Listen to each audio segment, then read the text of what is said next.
ਤੁਹਾਡਾ ਸਾਰਿਆਂ ਦਾ ਇਸ ਪੋਡਕਾਸਟ ਦੇ ਵਿੱਚ ਬਹੁਤ-ਬਹੁਤ ਸਵਾਗਤ ਆ। ਅੱਜ ਅਸੀਂ ਜਿਸ ਟੌਪਿਕ ਬਾਰੇ ਗੱਲ ਕਰਾਂਗੇ ਉਹ ਮਾਈਂਡ ਆ। ਅੱਜ ਕੱਲ੍ਹ ਸਾਰੇ ਕਹਿੰਦੇ ਨੇ ਮਾਈਂਡ ਬਹੁਤ ਵੱਡਾ ਸ਼ਤਰੂ ਆ, ਐਨਮੀ ਆ। Let your mind go, let your senses go and come to your soul. ਕਦੀ ਕਦੀ ਇਹਦੇ ਸਾਰੇ ਵਿੱਚ ਬਹੁਤ ਕਨਫਿਊਜ਼ਨ ਕ੍ਰੀਏਟ ਹੁੰਦੀ ਹੈ ਕਿ ਮਾਈਂਡ ਕੀ ਆ, ਤੁਹਾਡਾ ਬ੍ਰੇਨ ਕੀ ਆ, ਤੁਹਾਡਾ ਹਾਰਟ ਕੀ ਆ, ਤੁਹਾਡੀਆਂ ਸੈਂਸਿਸ ਕਿੱਦਾਂ ਕੰਮ ਕਰਦੀਆਂ ਨੇ। ਤਾਂ ਉਹਨਾਂ ਸਾਰਿਆਂ ਨੂੰ ਛੱਡ ਕੇ ਅਸੀਂ ਕਿੱਦਾਂ ਸੋਲ ਤੋਂ ਕਿੱਦਾਂ ਜਾਂ ਸੋਲ ਵਿਜ਼ਡਮ ਕੀ ਆ। ਅਤੇ ਅੱਜ ਆਪਣੇ ਕੋਲ ਫਿਰ ਸੁਖੀ ਜੀ ਆਏ ਨੇ, ਇਹਨਾਂ ਨੇ ਟਾਈਮ ਕੱਢਿਆ ਆਪਣਾ ਅਤੇ ਅਸੀਂ ਇਹਨਾਂ ਬਾਰੇ ਗੱਲ ਕਰਾਂਗੇ। ਸੋ ਮੈਂ ਜਾਣਨਾ ਚਾਹੁੰਦੀ ਹਾਂ ਕਿ ਪਹਿਲਾਂ ਮਾਈਂਡ ਕੀ ਆ, ਫਿਰ ਸੋਲ ਕੀ ਆ, ਅਤੇ ਇਹਦਾ ਕਿਵੇਂ ਕਨੈਕਸ਼ਨ ਆਪਸ ਦੇ ਵਿੱਚ ਆ। ਤੁਸੀਂ ਇਹਦੇ ਬਾਰੇ ਸਾਨੂੰ ਥੋੜ੍ਹਾ ਅੱਜ ਜਾਣਕਾਰੀ ਦਿਓ ਖੁੱਲ੍ਹੇ ਤੌਰ 'ਤੇ, ਤਾਂ ਕਿ ਸਾਨੂੰ ਸਮਝ ਆਵੇ ਕਿ ਇਹ ਹੈ ਕੀ ਚੀਜ਼ਾਂ ਨੇ। ਮਾਈਂਡ ਜਿਹੜਾ ਸਾਡਾ ਮਾਈਂਡ ਹੈ ਐਕਚੁਅਲੀ ਮੋਸਟਲੀ ਅਸੀਂ ਕੰਫਿਊਜ਼ ਹੋਏ ਹਾਂ। ਫਿਰ ਬ੍ਰੇਨ ਐਂਡ ਮਾਈਂਡ ਅਸੀਂ ਇੱਕ ਬਣਾਤਾ। ਬ੍ਰੇਨ ਇੱਕ ਔਰਗਨ ਹੈ ਸਾਡੀ ਬੋਡੀ 'ਚ। ਸਿੰਪਲੀ ਬ੍ਰੇਨ ਦੇ ਇੱਕ ਪੋਟੈਂਸ਼ੀਅਲ ਉਹਦੇ ਜਿਹੜੀ ਕੈਪੈਸਿਟੀ ਹੈ ਇਜ਼ ਆਫ ਥਿੰਕਿੰਗ। ਉਹ ਥਿੰਕਿੰਗ ਜਦੋਂ ਆਉਂਦੀ ਹੈ ਉਹ ਮਾਈਂਡ 'ਚ ਆਉਂਦੀ ਹੈ ਐਂਡ ਮਾਈਂਡ ਉਹ ਫਿਰ ਸਾਨੂੰ ਅਸੀਂ ਬਾਹਰ ਲੈ ਕੇ ਆਉਂਦੇ ਹਾਂ into action. So basically thoughts is the action of the mind, which thoughts is the action of the brain, which is mind. Does that make sense? ਸੋ ਜਿਹੜਾ ਮਾਈਂਡ ਆ, ਮਾਈਂਡ ਸਾਰਾ ਕੁਛ ਕਰਦਾ ਵਾ, ਬ੍ਰੇਨ ਉਹਨੂੰ ਜਨਰੇਟ ਕਰਦਾ ਵਾ ਤੇ ਮਾਈਂਡ ਉਹਨੂੰ ਪਲੇ ਕਰਦਾ। ਮਾਈਂਡ ਉਹਨੂੰ ਪਲੇ ਕਰਦਾ। Yeah, it's very well put. And feelings be mind ਦੇ ਥਰੂ ਹੀ ਅਸੀਂ ਡਿਸਪਲੇ ਕਰਦੇ ਹਾਂ। ਥਾਟਸ ਵੀ ਮਾਈਂਡ ਦੇ ਥਰੂ ਹੀ ਡਿਸਪਲੇ ਕਰਦੇ ਹਾਂ।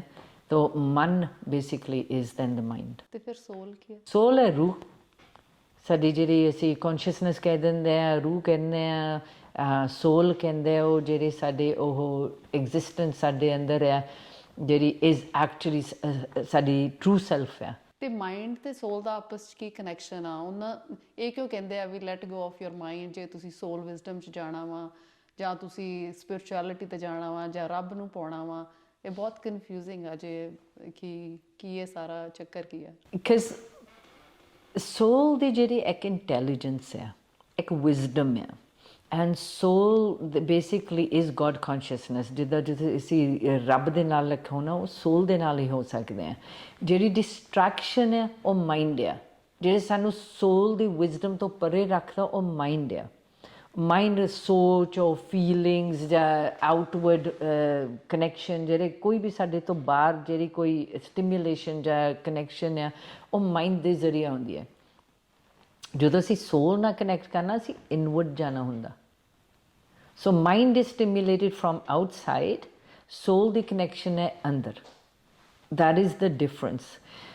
ਅੰਦਰ ਜਾਣਾ ਹੋਵੇ ਤਾਂ ਮੋਸਟ ਆਫਨ ਤੁਸੀਂ ਦੇਖੋਗੇ ਤੁਹਾਡਾ ਮਾਈਂਡ ਹੀ ਤੁਹਾਨੂੰ ਡਿਸਟਰੈਕਟ ਕਰਦਾ। ਮਾਈਂਡ ਹੀ ਉਹਦੇ ਇੱਕ ਬੇਸਿਕਲੀ ਡਿਸਟਰੈਕਸ਼ਨ ਹੋ ਜਾਂਦੀ ਹੈ। ਅਸੀਂ ਕਨੈਕਟ ਨਹੀਂ ਹੋ ਸਕਦੇ।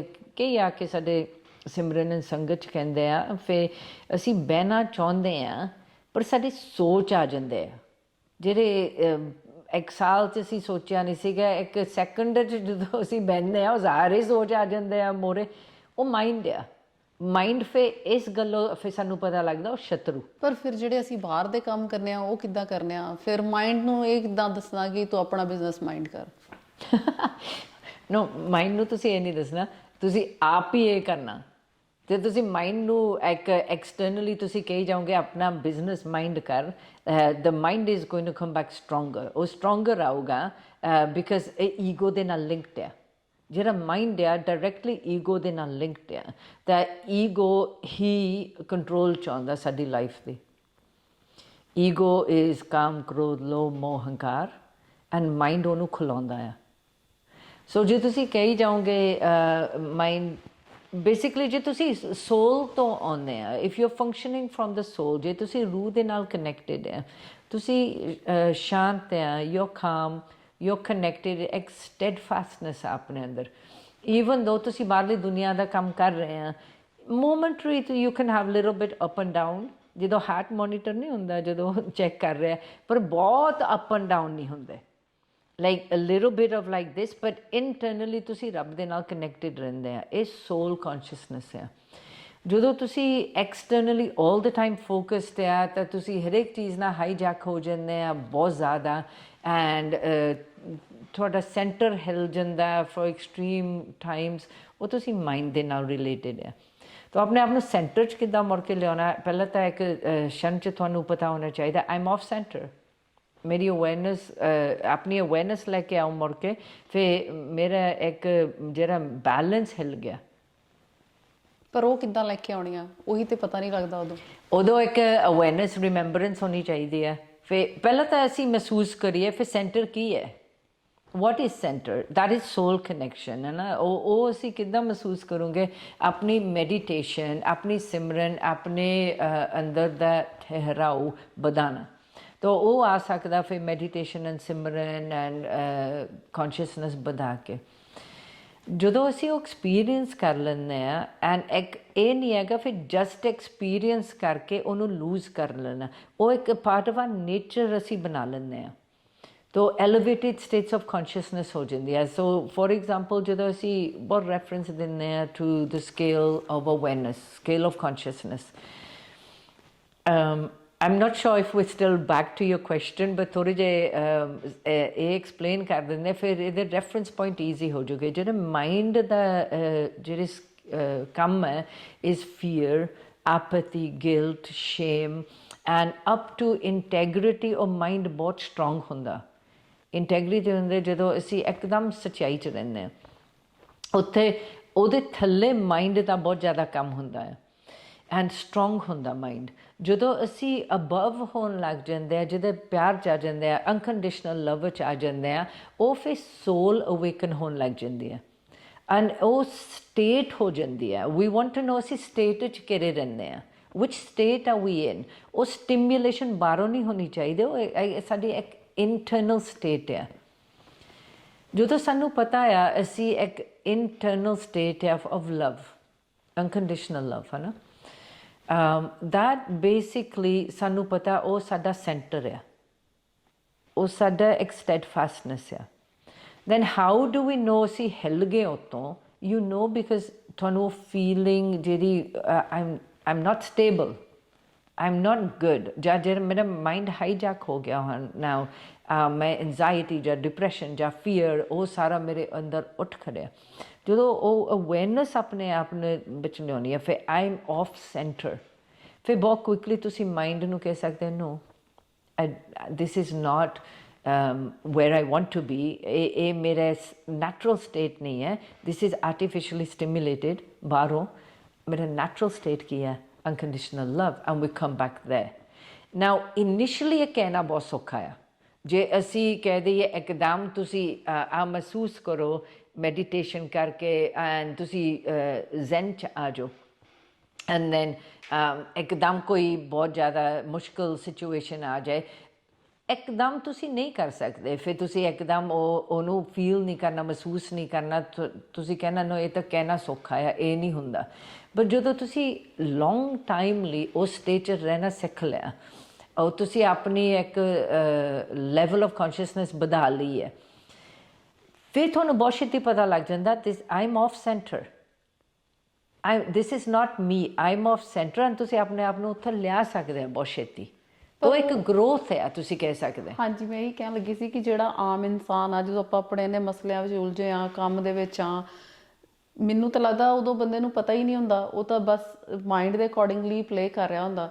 ਈਵਨ ਉੱਥੋਂ ਤੱਕ ਵੀ ਜਾਣਾ ਜਿੱਥੋਂ ਤੱਕ ਬੰਦੇ ਨੂੰ ਇਹ ਪਤਾ ਲੱਗਿਆ ਕਿ ਇਹ ਮੇਰਾ ਮਾਈਂਡ ਆ, ਇਹ ਮੇਰੀ ਸੋਲ ਨਹੀਂ ਆ, ਜਾਂ this is not like a steady state, ਇੱਥੇ ਮੈਨੂੰ ਇਫੈਕਟ ਕਰ ਰਿਹਾ ਡਿਫਰੈਂਟ। ਉਹੀ ਕਿੱਦਾਂ ਉਹਦੀ ਰੀਅਲਾਈਜੇਸ਼ਨ ਇੱਕ ਆਮ ਇਨਸਾਨ ਦੇ ਵਿੱਚ ਆਉਣੀ? ਪਹਿਲਾਂ ਤਾਂ ਬਿਗਨਿੰਗ ਉਹ ਆ ਕਿ ਉਹ ਬਿਗਿਨ ਕਿੱਦਾਂ ਕਰਨਾ। So we have to break a pattern.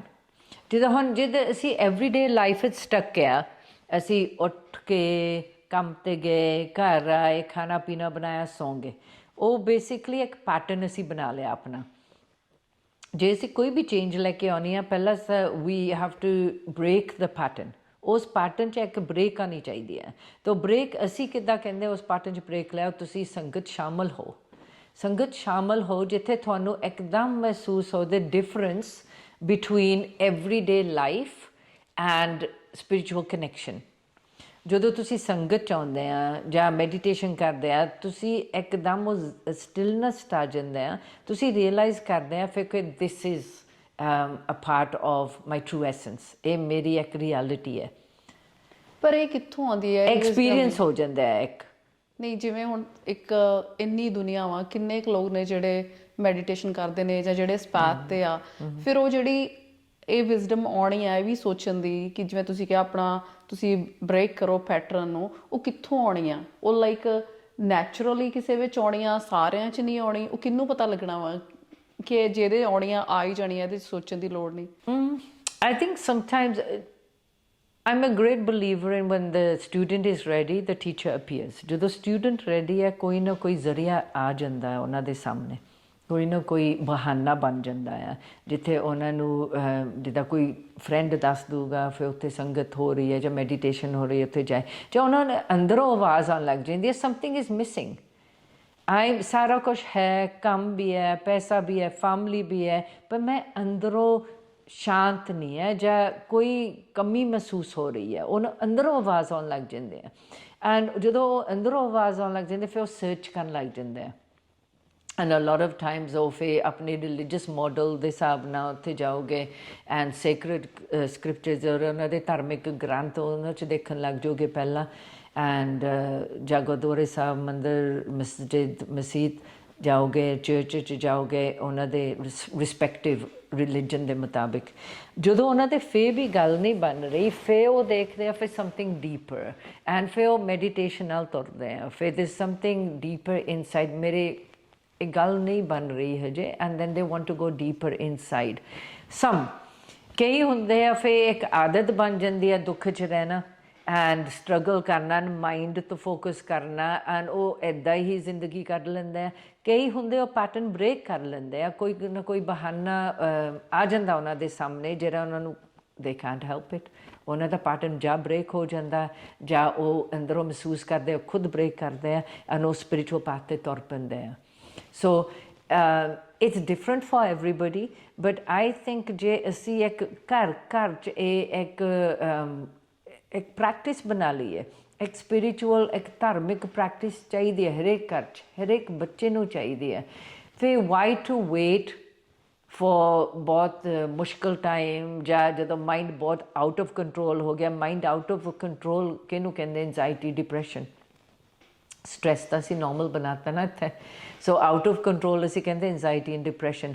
ਤੋ why to wait for that time? ਇਹਦੇ ਨਾਲੋਂ ਅਸੀਂ ਐਵਰੀ ਹਾਊਸ ਹੋਲਡ 'ਚ ਧਰਮ, ਸਪਿਰਿਚੁਅਲਿਟੀ, ਰੂਹਾਨੀਅਤ ਐਕਸਪੀਰੀਅੰਸ ਕਦੇ ਲੈ ਕੇ ਆਈਏ ਤਾਂ ਕਿ every day we break the pattern, every day ਇੱਕ ਹੈਬਿਟ ਬਣ ਜਾਏ, we breaking the pattern of normal life, and ਅਸੀਂ ਆਪਣੇ ਸੋਲ ਨਾਲ ਕਨੈਕਟ ਕਰ ਰਹੇ ਹਾਂ।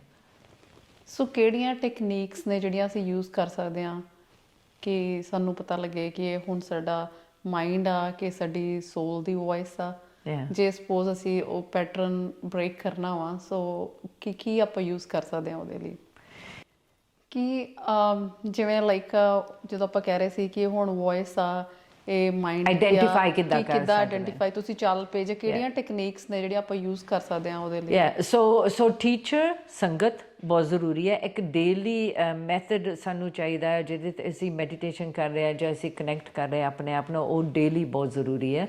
ਤੋ ਆਈਡੈਂਟੀਫਾਈ ਅਸੀਂ ਫਿਰ ਕਿੱਦਾਂ ਕਰ ਸਕਦੇ ਹਾਂ? ਜਦੋਂ ਅਸੀਂ ਸਪਿਰਿਚੁਅਲੀ ਸਟਰੋਂਗ ਹੋ ਜਾਂਦੇ ਹਾਂ, ਅਗੇਨ ਸਾਨੂੰ ਪਤਾ ਆ ਫਿਰ ਸਾਡੀ ਸੋਚ ਆ ਰਹੀ ਹੈ ਮੋਰੇ, ਸਾਡੇ ਆਬਸਟੀਕਲਸ ਆ ਰਹੇ ਮੋਰੇ, ਈਗੋ ਆ ਰਹੀ ਹੈ ਮੋਰੇ, ਐਂਡ ਇੱਕ simply identification is a tool to bring us back to center. ਜੋ ਸਾਨੂੰ ਪਤਾ ਨਹੀਂ ਹੈ, ਸਾਨੂੰ ਪਤਾ ਨਹੀਂ ਹੈ।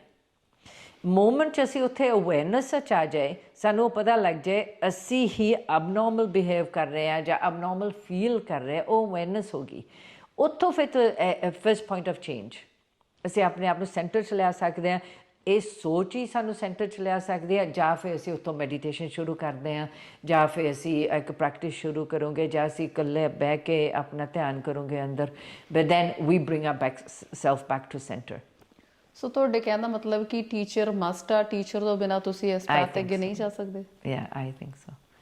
ਇਸ ਪਾਥ ਤੇ ਕਿਉਂਕਿ ਦੇਖੋ ਈਵਨ ਇਨ ਕਾਉਂਸਲਿੰਗ ਅਸੀਂ ਕਹਿੰਦੇ ਆ ਕੋਈ ਵੀ ਸਿਚੁਏਸ਼ਨ ਤੋਂ ਤੁਸੀਂ ਨਿਕਲਣਾ ਆ, ਉਸ ਦਿਮਾਗ ਦੇ ਨਾਲ ਤੁਸੀਂ ਨਿਕਲ ਨਹੀਂ ਸਕਦੇ ਜਿਹੜੇ ਦਿਮਾਗ ਦੇ ਨਾਲ ਤੁਸੀਂ ਉਸ ਸਿਚੁਏਸ਼ਨ 'ਚ ਪਏ ਆ।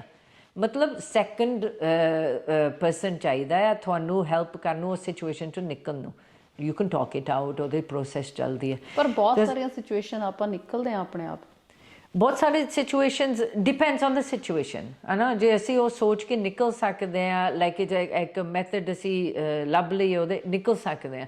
ਬਟ ਜੇ ਹੁਣ ਅਸੀਂ ਸਪਿਰਿਚੁਅਲਿਟੀ ਦੀ ਜਦੋਂ ਗੱਲ ਕਰਦੇ ਹਾਂ ਜਾਂ ਪ੍ਰੋਬਲਮ, ਜੇ ਅਸੀਂ ਮੁੜ ਕੇ ਸੋਚੀ ਜਾਂਦੇ ਉਸ ਪ੍ਰੋਬਲਮ ਦੀ ਐਂਡ ਉਸ ਸਿਚੁਏਸ਼ਨ ਦੀ ਜਾਂ ਉਸ ਪੈਟਰਨ 'ਚ ਅਸੀਂ ਫਸੇ ਹੋ ਆ and we think that pattern is right, we think that pattern is right.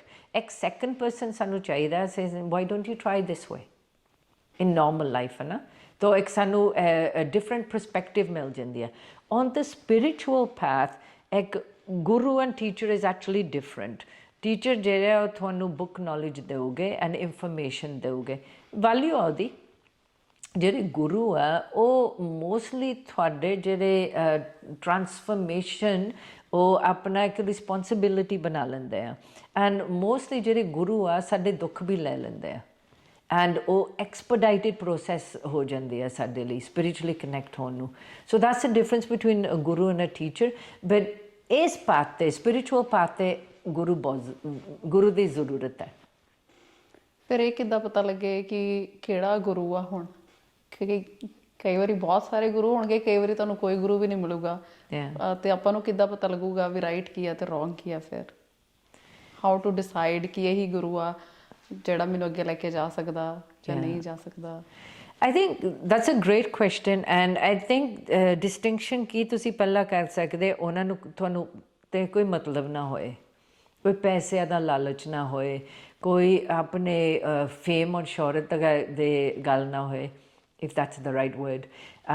So first distinction ਤਾਂ ਇਹੀ ਹੈ that ਉਹਨਾਂ ਨੂੰ ਤੁਹਾਡੇ ਤੇ ਕੋਈ ਮਤਲਬ ਨਾ ਹੋਏ, then you know something is there. ਉਹਨਾਂ ਨੂੰ ਕੀ ਫਾਇਦਾ? ਸਿਰਫ ਤਾਂ ਸਿਰਫ ਦੈਨ ਉਹ ਤਾਂ ਫਿਰ ਆਪਣੀ ਸੰਗਤ ਲਈ ਬੈਠੇ ਆ, ਉਹਨਾਂ ਆਪਣੇ ਸਟੂਡੈਂਟਸ ਲਈ ਬੈਠੇ, ਫਿਰ ਉਹਨਾਂ ਨੂੰ ਕੁਛ ਮਿਲੇ। ਸੈਕੰਡਲੀ ਤੁਹਾਨੂੰ ਉਹ ਸੰਗਤ ਜਾ ਕੇ ਕੁਛ ਮਹਿਸੂਸ ਹੋਵੇ, ਯੂ ਫੀਲ ਇਟ ਹੈ ਨਾ। ਤੁਹਾਨੂੰ ਫੀਲ ਹੁੰਦਾ ਜਦੋਂ ਤੁਸੀਂ ਸਹੀ ਸੰਗਤ 'ਚ ਜਾਂਦੇ ਹੋ, ਉੱਥੇ ਰੂਹਾਨੀਅਤ ਮਹਿਸੂਸ ਹੁੰਦੀ ਹੈ, ਤੁਹਾਨੂੰ ਐਨਰਜੀ ਮਹਿਸੂਸ ਹੁੰਦੀ ਹੈ and you feel good. Thirdly ਉਹ ਪਾਥ ਹੋਣਾ ਚਾਹੀਦਾ ਇੱਕ ਉਹਨਾਂ ਕੋਲ, ਜਿਹਨਾਂ ਕੋਲ ਤੁਸੀਂ ਜਾ ਰਹੇ ਹੋ, ਇੱਕ ਪਾਥ ਹੋਣਾ ਚਾਹੀਦਾ ਹੈ। ਫਿਰ this is the path and ਉਹਦੇ ਤੋਂ ਵਾਕ ਕਰੋ and they can guide you on that. Those are the basic three distinctions ਆਪਾਂ ਦੇਖ ਸਕਦੇ ਹਾਂ। And biggest and foremost is ਜਿੱਥੇ ਜੇ ਉਹਨਾਂ ਨੂੰ ਤੁਹਾਡੇ ਤੋਂ ਕੋਈ ਮਤਲਬ ਹੋਵੇ, ਸਮਟਾਈਮਸ ਉੱਥੇ ਸਸਪੀਸ਼ਨ ਆ ਸਕਦੀ ਹੈ। ਇੱਕ ਆਮ ਕਹਿ ਦਿੰਦੇ ਕੋਈ ਬੰਦਾ ਦੁਖੀ ਹੋਵੇ ਜਾਂ ਬਹੁਤ ਸੋਚੇ, ਉਹਨੂੰ ਕਹਿੰਦੇ ਆ ਲੈਟ ਯੂਰ ਮਾਈਂਡ ਗੋ ਹੈ ਨਾ, ਮੇਬੀ ਜਿਹੜੇ ਤੇਰੇ emotional trauma it will help to heal. ਉਹ ਕਿੱਦਾਂ ਹੈਲਪ ਹੁੰਦੀ ਆ? ਜੇ ਅਸੀਂ ਪਹਿਲੀ ਗੱਲ ਤੇ ਮਾਈਂਡ ਨੂੰ ਲੈਟ ਗੋ ਕਰਨਾ ਈਜ਼ੀ ਨਹੀਂ ਹੈਗਾ, ਤੇ ਉਹ ਕਿਵੇਂ ਕਰਨਾ ਕਿ ਤਾਂ ਕਿ ਅਸੀਂ ਉਹ ਤੋਂ ਜੇ ਹੀ if it helps really help ਤੁਹਾਨੂੰ ਇਮੋਸ਼ਨਲ ਟਰਾਮਾ ਚੋਂ ਨਿਕਲਣ ਦੇ ਲਈ। So the question is how to let the mind go to heal emotional trauma. Is it really gonna help ਜੇ ਅਸੀਂ ਮਾਈਂਡ ਲੈਟ ਗੋ ਕਰ ਦਈਏ ਤਾਂ ਇਮੋਸ਼ਨਲ ਟਰਾਮਾ ਤੋਂ ਹੀਲ ਕਰਨ ਦੇ ਲਈ, ਜਾਂ ਇਮੋਸ਼ਨਲ ਵੂੰਡਸ ਜਿਹੜੇ ਨੇ ਸਾਡੇ, is it just because of mind? ਤੇ ਜੇ ਮਾਈਂਡ ਲੈਟ ਗੋ ਕਰਾਂਗੇ ਤਾਂ it's gonna help? How? Exactly. So ਤੁਸੀਂ ਦੇਖੋ ਹਨ wounds and trauma ਕਿੱਥੋਂ ਐਕਸਪੀਰੀਅੰਸ ਹੁੰਦਾ ਹੈ? ਮਾਈਂਡ ਤੋਂ। ਸੋ ਜੇ ਅਸੀਂ ਮਾਈਂਡ ਨੂੰ ਛੱਡ ਦਈਏ, which is thoughts ਹੈ ਨਾ, thoughts in action, mind and thoughts ਨੂੰ ਛੱਡ ਦਈਏ, ਉਹ ਇੱਕ ਅਸਲੀਅਤ ਨਹੀਂ ਹੈ। ਤੁਸੀਂ ਦੇਖੋਗੇ ਥੋਟਸ ਵੀ ਚੇਂਜ ਹੁੰਦੇ ਹੀ ਰਹਿੰਦੇ ਆ। ਥੋਟਸ ਅਸੀਂ ਦੇ ਲਾਈਕ ਅ ਫਲੋਟਿੰਗ, ਜਦੋਂ ਹੁਣ ਤੁਸੀਂ ਅਸਮਾਨ ਦੇਖੋ, ਸਕਾਈ ਦੇਖੋ, ਐਂਡ ਜਿਹੜੇ ਕਲਾਊਡਸ ਆ ਸਕਾਈ 'ਚ, ਉਹ ਥੋਟਸ ਆ। ਜਿਹੜਾ ਅਸਮਾਨ ਹੈ ਉਹ ਤੁਹਾਡੀ ਕੌਨਸ਼ੀਅਸਨੈਸ ਹੈ, ਉਹ ਤੁਸੀਂ ਹੈ।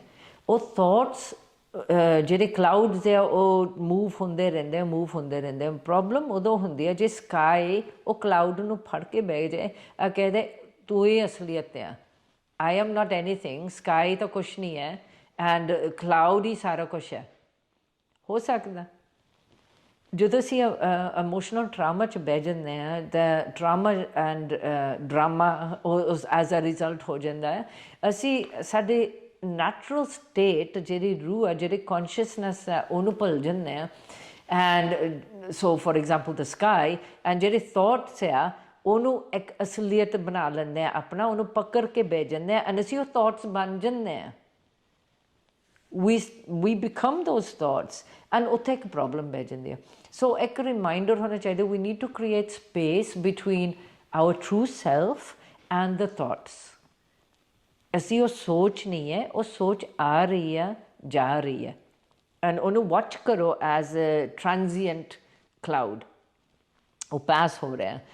ਜਦੋਂ ਅਸੀਂ ਸਪੇਸ ਕ੍ਰੀਏਟ ਕਰ ਲੈਂਦੇ ਹਾਂ, ਅਸੀਂ ਵਿਟਨੈਸ ਬਣ ਸਕਦੇ ਹਾਂ ਉਸ ਸੋਚ ਦੇ, ਅਬਜ਼ਰਵਰ ਬਣ ਜਾਂਦੇ ਹਾਂ। ਫਿਰ ਉਹ ਸੋਚ ਆ ਗਈ, ਫਿਰ ਤੁਸੀਂ ਇੱਕ ਚੋਇਸ ਆ, ਤੁਸੀਂ ਉਹ ਸੋਚ ਨੂੰ ਪਕੜ ਕੇ ਆਪਣੀ ਬਣਾਉਣੀ ਹੈ ਜਾਂ ਨਹੀਂ ਬਣਾਉਣੀ। Let it come and go, let it come and go, let it come and go. ਇਹ ਵੀ ਇੱਕ ਪ੍ਰੈਕਟਿਸ ਹੈ ਐਕਚੁਅਲੀ। ਜਦੋਂ ਅਸੀਂ ਇਹ ਪ੍ਰੈਕਟਿਸ ਕਰੋ ਲੌਂਗ ਇਨਫ, ਫਿਰ ਮੈਂ ਉਹ ਸੋਚ ਨਹੀਂ ਹੈ, ਉਹ ਸੋਚ ਆ ਰਹੀ ਹੈ, ਜਾ ਰਹੀ ਹੈ ਮਾਈਂਡ ਦੇ ਜ਼ਰੀਏ। ਮੇਰੀ ਚੋਇਸ ਹੈ ਮੈਂ ਸੋਚ ਨੂੰ ਫੜ ਕੇ ਆਪਣਾ ਬਣਾਉਣਾ ਕਿ ਨਹੀਂ ਬਣਾਉਣਾ। ਤੁਸੀਂ ਐਕਚੁਅਲੀ ਐਕਸਪਰਟ ਬਣ ਜਾਂਦੇ ਆ ਆਪਣੇ ਐਨ ਮੱਦੇ ਮੇ ਰਹਿਣਾ, ਆਪਣੇ ਬੈਲੈਂਸ 'ਚ ਰਹਿਣਾ, ਐਨ ਉਹ ਸੋਚ ਨੂੰ ਤੁਸੀਂ ਦੇਖਣ ਲੱਗ ਜਾਂਦੇ ਆ, ਵਿਟਨੈਸ ਕਰਨ ਲੱਗ ਜਾਂਦੇ ਆ। ਜੇ ਤੁਸੀਂ ਉਹ ਸੋਚ ਆਪਣੇ ਨਾਲ ਬਣਾਓ, ਫਿਰ ਫੀਲਿੰਗ ਨਹੀਂ ਉੱਠੂਗੀ ਅੰਦਰੋਂ। ਦ ਮੋਮੈਂਟ ਅਸੀਂ ਉਹ ਸੋਚ ਆਪਣਾ ਬਣਾ ਲੈਂਦੇ ਹਾਂ, ਫਿਰ ਅੰਦਰੋਂ ਭਾਵਨਾ ਵੀ ਉੱਠਦੇ ਆ, ਫੀਲਿੰਗਸ ਜਾਂ ਖੁਸ਼ੀ ਦੇ ਜਾਂ ਗਮੀ ਦੇ। So when we become the witness of the thoughts, ਇਹੀ ਹੋ ਜਾਂਦਾ ਹੈ, ਯੂ ਲੂਜ਼ ਯੋਰ ਮਾਈਂਡ। ਫਿਰ ਮਾਈਂਡ ਬਣਾਇਆ ਕਦ ਲਈ, ਇਹਦਾ ਕੋਈ ਤਾਂ ਕੰਮ ਹੋਊਗਾ ਨਾ। ਇਹ ਤਾਂ ਫੰਕਸ਼ਨ ਹੈ, ਹਾਂਜੀ ਫੰਕਸ਼ਨ ਹੈ। ਤੁਸੀਂ ਆਪਣੀ ਐਜੂਕੇਸ਼ਨ ਕਰੋ, ਆਪਣਾ ਜੌਬਸ ਕਰੋ, ਇੰਟਲੈਕਟ ਹੈ ਨਾ, ਇੰਟਲੈਕਟ ਦੀ ਜ਼ਰੂਰਤ ਹੈ ਆਪਣੀ ਦੁਨੀਆਦਾਰੀ 'ਚ ਐਜ਼ ਅ ਟੂਲ। ਇਹਨੂੰ ਯੂਜ਼ ਕਰੋ। ਫਿਰ ਹੁਣ ਮਾਈਂਡ ਦੀ ਇੱਥੇ ਜ਼ਰੂਰਤ ਹੈ, ਪਰ ਇਹਨੂੰ ਇੱਕ ਪਾਸੇ ਵੀ ਰੱਖੋ। ਜਦੋਂ ਤੁਸੀਂ ਆਪਣੇ ਬੇਸਿਕਲੀ ਬੀਇੰਗ 'ਚ ਆਉਣਾ ਆ, ਤੁਸੀਂ ਆਪਣੀ ਬੀਇੰਗ 'ਚ ਰਹੋ ਐਂਡ ਆਪਣੇ ਮਾਈਂਡ ਨੂੰ ਯੂਜ਼ ਕਰੋ as a tool. For example ਇੱਕ ਪਲੰਬਰ ਹੈ, ਪਲੰਬਰ ਇਨਸਾਨ ਹੈ, ਤਾਂ ਉਹਦੇ ਟੂਲਸ ਹੁੰਦੇ ਆ, ਇੱਕ ਹੈਮਰ ਹੈ, ਇੱਕ ਸਕਰੂ ਡਰਾਈਵਰ ਹੈ, ਜੋ ਵੀ ਉਹਨਾਂ ਨੂੰ ਚਾਹੀਦਾ ਕੰਮ ਕਰਨ ਨੂੰ। ਪਲੰਬਰ ਇਹ ਤਾਂ ਨਹੀਂ ਕਹਿੰਦਾ ਫਿਰ ਮੈਂ ਉਹ ਇੱਕ ਹੈਮਰ ਹੈ, ਮੈਂ ਉਹ ਹੈਮਰ ਬਣ ਗਿਆ। ਉਹ ਕਹਿੰਦਾ ਨਹੀਂ, ਮੈਨੂੰ ਅੱਜ ਇੱਕ ਹੈਮਰ ਚਾਹੀਦਾ ਇਸ ਕੰਮ ਕਰਨ ਨੂੰ, ਐਨ ਉਹ ਹੈਮਰ ਰੱਖ ਦੇਈਦਾ। ਐਟ ਦੀ ਐਂਡ ਉਹ ਆਪਣੀ ਟੂਲ ਬੈਲਟ ਉਤਾਰ ਕੇ ਰੱਖ ਦਿੰਦੇ ਆ, ਫਿਰ ਹੁਣ ਨਹੀਂ ਚਾਹੀਦਾ, ਕੱਲ੍ਹ ਨੂੰ ਤੱਕ। ਇੱਦਾਂ ਹੀ ਮਾਈਂਡ ਆ, ਇਹਨੂੰ ਯੂਜ਼ ਕਰੋ ਜਦੋਂ ਜ਼ਰੂਰਤ ਹੈ ਆਪਣੇ ਜੌਬਸ ਲਈ, ਆਪਣੇ ਕੋਈ ਵੀ ਤੁਸੀਂ ਕੁਛ ਕਰਨਾ ਹੋਵੇ। ਪਰ ਰਿਮੈਂਬਰ ਆਈ ਐਮ ਅ ਸੋਲ, ਮੈਂ ਇੱਕ ਰੂਹ ਹਾਂ with a mind, with a body. I am not the mind, I am not the body. ਫਿਰ ਜਿਹੜੀਆਂ ਫੀਲਿੰਗਸ ਨੇ, ਜੇ ਤੁਸੀਂ ਮਾਈਂਡ ਨੂੰ ਕਹਿੰਦਾ ਲੈਟ ਗੋ ਕਰ ਦਿਓ, ਮਾਈਂਡ ਸਾਰਾ ਪ੍ਰੋਬਲਮਸ ਦੀ ਉਹ ਆ ਜੜ ਆ, ਫਿਰ ਆਪਾਂ ਜਿਹੜੀਆਂ ਸਾਡੀਆਂ ਬਾਕੀ ਇਮੋਸ਼ਨਸ ਨੇ, ਵੀ ਅਸੀਂ ਬੱਚੇ ਨਾਲ ਪਿਆਰ ਕਰਦੇ ਹਾਂ, ਆਪਣੀ ਫੈਮਿਲੀ 'ਚ ਕਰਦੇ ਹਾਂ, ਫਿਰ ਕੀ ਉਹ ਸਾਰਾ ਕੁਝ ਝੂਠ ਆ, ਉਹ ਨਹੀਂ ਕਰਨਾ ਚਾਹੀਦਾ? ਜੇ ਅਸੀਂ ਮਾਈਂਡ ਨੂੰ ਲੈਟ ਗੋ ਕਰਨਾ ਜਾਂ ਮਾਈਂਡ ਨੂੰ ਪਤਾ ਨਹੀਂ ਕੰਟਰੋਲ ਕਰਨਾ, ਫਿਰ ਤਾਂ ਉਹ ਸਾਰੀਆਂ ਫੀਲਿੰਗਸ ਨੂੰ ਵੀ ਤੁਹਾਨੂੰ ਛੱਡਣਾ ਪੈਣਾ। ਉਹ ਫੀਲਿੰਗਸ ਨਹੀਂ ਛੱਡਣੇ, ਬਟ ਐਕਚੁਅਲੀ ਜਦੋਂ ਹੁਣ ਅਸੀਂ ਸਟੇਟ ਆਫ ਹਾਰਟ ਚਾਹੁੰਦੇ ਹਾਂ, ਦਿਲ ਦੇ ਫਰੀਕੁਐਂਸੀ ਚਾਹੁੰਦੇ, ਜਿਹੜੇ ਇੱਕ ਹਾਰਟ ਕੋਹੀਰੈਂਸ ਦੀ ਗੱਲ ਕਰਦੇ ਆ ਨਾ, ਅ ਸਟੈਡੀ ਹਾਰਟ, ਜਿਹੜੇ ਸਟੈਡੀ ਹਾਰਟ ਆ is the third level of the heart coherence. ਜਿਹੜੇ ਸਟੈਡੀ ਹਾਰਟ ਆ, ਉਹ ਫਿਰ ਤੁਹਾਨੂੰ ਸਾਰੇ ਦੇ ਨਾਲ ਪਿਆਰ ਮਹਿਸੂਸ ਹੁੰਦਾ। ਉਹ ਜਿਹੜੀ ਤੁਸੀਂ ਕਹਿੰਦੇ ਆ ਫੀਲਿੰਗਸ ਬੱਚੇ ਲਈ ਆਉਂਦੇ ਆ, ਫਿਰ ਜੇ ਇਹ ਸਟੈਡੀਨੈਸ ਐਂਡ ਸਟੈਡਫਾਸਟਨੈਸ 'ਚ ਆਵੇ, ਫਿਰ ਤੁਹਾਨੂੰ ਹਰੇਕ ਬੱਚੇ ਲਈ ਉਹ ਪਿਆਰ ਆਊਗਾ। That is the difference, not just ਤੁਹਾਡੇ ਬੱਚੇ ਲਈ, ਪਰ ਹਰੇਕ ਬੱਚੇ ਲਈ ਉਹ ਪਿਆਰ ਹੋਊਗਾ। ਇਟ ਮੀਨਸ ਤੁਸੀਂ ਉਹ ਸਟੇਟ 'ਚ ਆ ਗਏ ਜਿਹੜਾ ਅਨਕੰਡੀਸ਼ਨਲ ਲਵ ਆ। ਜੇ ਤੁਹਾਨੂੰ ਪਿਆਰ ਸਿਰਫ ਤੁਹਾਡੇ ਬੱਚੇ ਲਈ ਆਉਂਦਾ ਆ, ਤਾਂ ਦੂਜਿਆਂ ਦੇ ਬੱਚਿਆਂ ਲਈ ਨਹੀਂ ਆਉਂਦਾ, ਉਹ ਈਗੋ 'ਚੋਂ ਆ। ਤਾਂ ਆਈਡੈਂਟੀਫਿਕੇਸ਼ਨ ਇਜ਼ ਇੰਪੋਰਟੈਂਟ। ਸਹੀ ਗੱਲ ਤਾਂ ਅਸੀਂ ਨਹੀਂ ਕਹਿ ਰਹੇ, ਵੀ ਨਾਟ ਦ ਜੱਜ ਆਫ ਰਾਈਟ ਔਰ ਰੋਂਗ, ਪਰ ਇਹ ਨੈਚੁਰਲ ਨਹੀਂ ਆ ਕਿ ਤੁਹਾਡੇ ਆਪਣੇ ਬੱਚੇ ਲਈ ਜਿਹੜਾ ਪਿਆਰ ਆਉਣਾ, ਜਿਹੜੀ ਤੁਹਾਡੀ ਉਹਦੇ ਨਾਲ ਅਟੈਚਮੈਂਟ ਆ, ਉਹ ਹਰ ਬੱਚੇ ਨਾਲ ਹੋਣੀ ਆ। ਮੈਨ ਆਈ ਥਿੰਕ ਇਹ ਡਿਫਰੈਂਸ ਤਾਂ ਰਹਿਣਾ ਹੀ ਆ ਕਿ ਚਾਹੇ ਕਿਤੇ ਵੀ ਸਟੇਟ 'ਚ ਤੁਸੀਂ ਚਲੇ ਜਾਓ। ਆਈ ਫੀਲ ਲਾਈਕ, ਕਿਉਂਕਿ ਕਹਿੰਦੇ ਨੇ ਕਿ ਮਾਂ ਅਤੇ ਬੱਚੇ ਦਾ ਰਿਸ਼ਤਾ ਸਭ ਤੋਂ ਉੱਪਰ ਮੰਨਦੇ ਨੇ, ਕਿ ਉਹਨੂੰ ਨੇ ਆਪਣੇ ਨਾਲ ਰੱਖਿਆ, ਉਹਦਾ ਪਾਰਟ ਹੁੰਦਾ ਬੋਡੀ ਦਾ। ਫਿਰ ਉਹ ਹਰ ਬੱਚੇ ਨਾਲ ਕਿੱਦਾਂ ਫੀਲਿੰਗ ਆ ਸਕਦੀ ਹੈ? ਤੁਸੀਂ ਇਹ ਸੋਚੋ, ਲੈਵਲ ਆਫ ਕੌਨਸ਼ੀਅਸਨੈਸ ਹੈ ਨਾ। ਹੁਣ ਤੁਸੀਂ ਕੋਈ ਇਨਲਾਈਟਨ ਬੀਇੰਗ ਨੂੰ ਦੇਖੋ, ਹੁਣ ਤੁਸੀਂ ਜੀਸਸ ਨੂੰ ਦੇਖੋ, ਜਾਂ ਗੁਰੂ ਨਾਨਕ ਜੀ ਨੂੰ ਦੇਖੋ, ਪ੍ਰੋਫੈਟ ਮੁਹੰਮਦ ਨੂੰ ਦੇਖੋ, ਔਰ ਬੁੱਧਾ ਨੂੰ, ਗੌਤਮ ਬੁੱਧ ਨੂੰ ਦੇਖੋ, ਉਹਨਾਂ ਨੇ ਆਪਣੇ ਬੇਸਿਕਲੀ ਲਾਈਫ, ਘਰੇਲੂ ਲਾਈਫ ਛੱਡ ਕੇ ਹਰੇਕ ਨੂੰ ਆਪਣਾ ਬਣਾਇਆ ਤਾਂ ਹਰੇਕ ਨੂੰ ਰੱਬ ਨਾਲ ਜੋੜਿਆ। ਉਹ ਸਟੇਟ ਆਫ ਕੌਨਸ਼ੀਅਸਨੈਸ ਹੈ। ਫਿਰ ਸਭ ਆਪਣੇ ਹੀ ਹੈ ਔਰ ਸਭ ਰੱਬ ਦੇ ਨਾਲ ਇੱਕ ਹੈ। ਤਾਂ ਡਿਪੈਂਡ ਹੈ ਤੁਸੀਂ ਕਿੱਥੇ ਰਹਿਣਾ ਚਾਹੁੰਦੇ। It's a personal choice. ਪਰ ਉਹ ਫਿਰ ਬਹੁਤ ਥੋੜੇ ਲੋਕ ਨੇ, ਫਿਰ ਦੁਨੀਆਦਾਰੀ ਤਾਂ ਬਿਲਕੁਲ ਖਤਮ ਹੀ ਹੋ ਜਾਏ। ਫਿਰ ਜਿਹੜੀ ਦੁਨੀਆ ਚੱਲਦੀ ਹੈ ਸਾਰੀ, ਜੇ ਸਾਰੇ ਉਹ ਸਟੇਟ ਦੇ ਵਿੱਚ ਆਏ, ਡੂ ਯੂ ਬਲੀਵ ਕਿ ਸਾਰੇ ਉਹ ਸਟੇਟ ਦੇ ਵਿੱਚ ਆ ਸਕਦੇ ਨੇ, ਕਿ just meant to be for few people? Meant to be for everybody. ਸਾਡੇ ਅਸੀਂ ਕਿਉਂ ਇਹ ਜਨਮ ਲਿਆ, ਇਨਸਾਨ ਦੇ ਰੂਪ ਵਿੱਚ ਅਸੀਂ ਕਿਉਂ ਜਨਮ ਲਿਆ? ਐਂਡ ਰਿਜ਼ਲਟ ਇਜ਼ ਅਸੀਂ ਰੱਬ ਦੇ ਨਾਲ ਮਰਜ ਹੋਣਾ, ਮੁੜ ਕੇ ਵਨ ਗੋਡ ਰੀਅਲਾਈਜੇਸ਼ਨ ਹੋਣੀ ਹੈ, ਸੈਲਫ ਐਕਚੁਅਲਾਈਜੇਸ਼ਨ ਹੋਣੀ ਹੈ, ਜਿਸੇ ਤੁਸੀਂ ਕਹੋ ਸੱਚਖੰਡ 'ਚ।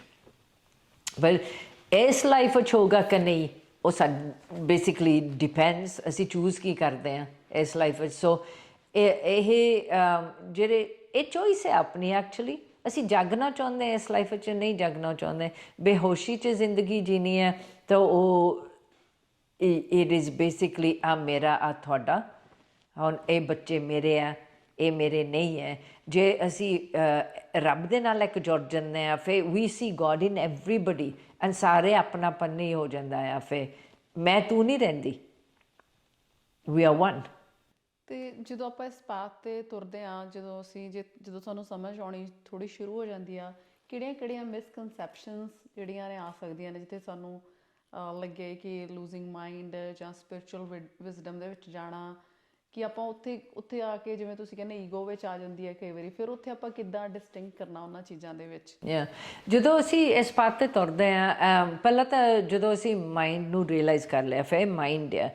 ਫਰਸਟ ਸਟੈਪ ਇਜ਼ ਮਾਈਂਡ ਦੀ ਅਵੇਅਰਨੈਸ ਹੋਣੀ ਚਾਹੀਦੀ। ਫਿਰ ਮਾਈਂਡ ਹੈ ਕੀ ਹੈ? So mind is thoughts, mind is feelings, ਠੀਕ ਹੈ। ਐਂਡ ਸੈਂਸਿਸ ਦੀ ਗੱਲ ਅਸੀਂ ਕੀਤੀ ਨਹੀਂ, ਪਰ ਸੈਂਸਿਸ ਇਜ਼ ਐਕਚੁਅਲੀ ਆਊਟਵਰਡ। ਸੋ ਜੋ ਵੀ ਅਸੀਂ ਮਹਿਸੂਸ ਕਰ ਰਹੇ ਹਾਂ, ਉਹਦੀ ਪਹਿਲਾਂ ਅਵੇਅਰਨੈਸ ਹੋਵੇ, ਫਿਰ ਅਸੀਂ ਸੋਲ ਦੇ ਨਾਲ ਕਨੈਕਟ ਹੁੰਦੇ ਹਾਂ। ਸੋਲ ਦੇ ਨਾਲ ਜਦੋਂ ਅਸੀਂ ਕਨੈਕਟ ਹੋਣ ਲੱਗ ਜਾਂਦੇ, ਸਾਡੇ ਐਕਸਪੀਰੀਅੰਸਿਸ ਹੁੰਦੇ ਆ, ਕਹਿ ਸਕਦੇ ਡੋਰਵੇਜ਼ ਖੁੱਲ੍ਹਣ ਲੱਗ ਜਾਂਦੇ ਆ, doorways of intuition, of perception, of experience, spiritual experience. ਉਹਦੇ 'ਤੇ ਮਿਸਕਨਸੈਪਸ਼ਨ ਕੀ ਹੈ? ਫਿਰ ਜੋ ਸਾਡੀ ਇੰਟੂਇਸ਼ਨ ਜਿਹੜੀ ਥੋੜ੍ਹੀ ਜਿਹੀ ਖੁੱਲ੍ਹ ਜਾਂਦੀ ਹੈ, ਫਿਰ ਦੈਟ ਇਜ਼ ਗੋਡ ਔਰ ਆਈ ਐਮ ਦੇਅਰ। ਈਗੋ ਅਟ ਕਰਦੀ ਆ ਉਸ ਰਾਹ ਦੇ ਵਿੱਚ ਵੀ, ਤਾਂ ਉਹ ਵੀ ਫਿਰ ਮਾਈਂਡ ਹੀ ਹੈ।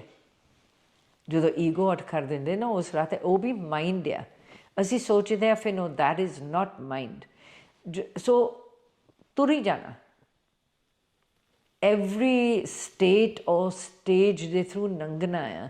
And because we want to know, ਜਦੋਂ ਅਸੀਂ oneness 'ਚ ਆ ਗਏ, oneness ਉਹ ਇੱਕ 'ਚ ਆ ਗਏ ਨਾ, ਐਕਸਪੀਰੀਅੰਸ ਕਰ ਲਏ, ਫਿਰ ਅਸੀਂ ਰੱਬ ਦੇ ਨਾਲ ਜੁੜ ਗਏ ਹਾਂ। Meaning explanations is very difficult, but we're at peace inside. ਅਸੀਂ ਕਨੈਕਟਿਡ ਆ, ਸਾਨੂੰ ਪਤਾ ਆ ਅਸੀਂ we are one with God. Even ਦੋ ਤੁਸੀਂ ਹੁਣ ਬੱਚਿਆਂ ਨੂੰ ਸੰਭਾਲ ਰਹੇ ਆ, ਈਵਨ ਦੋ ਤੁਸੀਂ ਆਪਣਾ ਦੁਨੀਆਦਾਰੀ ਕੰਮ ਕਰ ਰਹੇ ਆ, ਪਰ ਅੰਦਰ ਉਹ ਰੱਬ ਦੇ ਨਾਲ ਆਨੰਦ ਔਰ ਇਸ਼ਕ ਆ, ਬਾਹਰ ਤੁਸੀਂ ਆਪਣਾ ਕੰਮ ਕਰ ਰਹੇ ਆ। That is the true essence. And ਲੋਕ ਸੋਚਦੇ ਆ ਫਿਰ ਤੁਸੀਂ ਰੱਬ ਦੇ ਨਾਲ ਜੇ ਜੁੜਨਾ ਆ, ਫਿਰ ਤੁਸੀਂ ਆਪਣੇ ਦੁਨੀਆਦਾਰੀ ਕੰਮ ਨਹੀਂ ਕਰ ਸਕਦੇ, ਫਿਰ ਤੁਸੀਂ ਕਮਾਈ ਨਹੀਂ ਕਰ ਸਕਦੇ, ਤੁਸੀਂ ਬੱਚਿਆਂ ਨੂੰ ਨਹੀਂ ਸੰਭਾਲ ਸਕਦੇ, ਤੁਸੀਂ ਆਪਣੀ ਗ੍ਰਸਤੀ ਜੀਵਨ ਨਹੀਂ ਜੀ ਸਕਦੇ। It's actually not true. ਜਦੋਂ ਤੁਸੀਂ ਰੱਬ ਨਾਲ ਜੁੜੇ ਆ ਤਾਂ ਤੁਸੀਂ ਇੱਕ ਹੋ ਜਾਂਦੇ ਆ, ਰੱਬ ਤੁਹਾਨੂੰ ਸਾਰੇ ਪਾਸੇ ਰੱਬ ਦਿਸਦੇ ਆ, ਐਂਡ ਸਭ ਕੁਛ ਤੁਸੀਂ ਕਰ ਸਕਦੇ ਆ। ਪਰ ਇੱਕ ਤੁਸੀਂ ਕਹਿ ਸਕਦੇ ਅੰਦਰ ਤੇਰਾ ਆ ਜਾਂਦਾ ਆ, ਫਿਰ ਤੁਹਾਡੇ ਲਈ ਹੀ ਕੰਮ ਕਰ ਰਹੇ ਆ, ਰੱਬ ਲਈ, ਤੁਹਾਡੇ ਲਈ ਹੀ, ਤੁਹਾਡੇ ਬੱਚੇ ਆ, ਮੇਰਾ ਨਹੀਂ ਰਹਿੰਦਾ ਉਦੋਂ ਫਿਰ ਵਿੱਚ, ਤੁਹਾਡਾ ਹੀ ਘਰ ਬਾਰ ਆ, ਸਭ ਤੇਰਾ ਹੀ ਤੇਰਾ। ਐਂਡ ਦੈਟ ਸਟੇਟ 'ਚ ਆਉਂਦੇ ਆ, ਅਸੀਂ ਆਪਣਾ ਸਾਰਾ ਕੁਛ ਕਰ ਸਕਦੇ ਹਾਂ, ਪਰ ਇਸ ਅਟੈਚਮੈਂਟ ਨਹੀਂ ਰਹਿੰਦੀ, ਮਾਈਂਡ ਦਾ ਕੰਮ ਨਹੀਂ ਰਹਿੰਦਾ ਉੱਥੇ। Thank you so much for your time. Thank you. ਸੁਖੀ ਜੀ ਕਈ ਸਾਲਾਂ ਤੋਂ ਇਹ ਫ੍ਰੀ ਸਪਿਰਿਚੁਅਲ ਕੈਂਪ ਲਗਾ ਰਹੇ ਨੇ।